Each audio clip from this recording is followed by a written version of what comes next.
ซอยหาป่าโพสิบเก้าว่าปีใจซอยหนึ่งป่าขายเศร้านี้เดือนสี่ดอก13ค่ำวันที่15วัน3เดือนซอยเศร้าวันอาทิตย์หมายต้องวันเกิด55ปีเจ้าเสียวิเศษสัทมาสริกาทัศน์กันทวสกะปันธิดาตึกสอนดิจองกลางเว้ง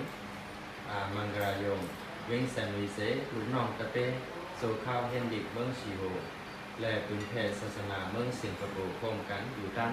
มาซ้อมมันดูเห็นสังฆาได้เมืองชิโฮเอาวันไหนที่ทะเลยันบนนั้นเลยนะฮึจะเสียข่าวก็เดเลยอยู่ดีสุ่งวันอายุอาสายืนยาวถึงบ้องปืนแผ่ศาสนาก็ให้พวกเฮือเปิ้งใส่กับเมื่อวันด่าเมื่อนานนั่นเลยซะลูกน้องตะเป้ก็อันเห็นดีเห็นไล่อยู่ดีนอกเมืองในเมืองจะนั่นตั้งหมดตั้งสิ่งก็ทะเลเห็นดีเห็นไล่ง่ายๆรวมๆสิแล้วแต่ออกมันกับกัดแข่งดีไล่ไปไปก็จะนั่นเลยซะไล่ปืนแผ่ศาสนาอยู่ที่เมืองสิงคโปร์นอกเมืองต่างที่ฉะนั้นก็ให้ก็ไล่ปืนแผ่ศาสนาเพิ่มเปิ้งใส่กับเมื่อหนักเมื่อตาเพิ่มเปิ้งใส่กับเมื่อหนักนั่นแหละสันแค่đóสังฆเจ้าเขากุศลกุปา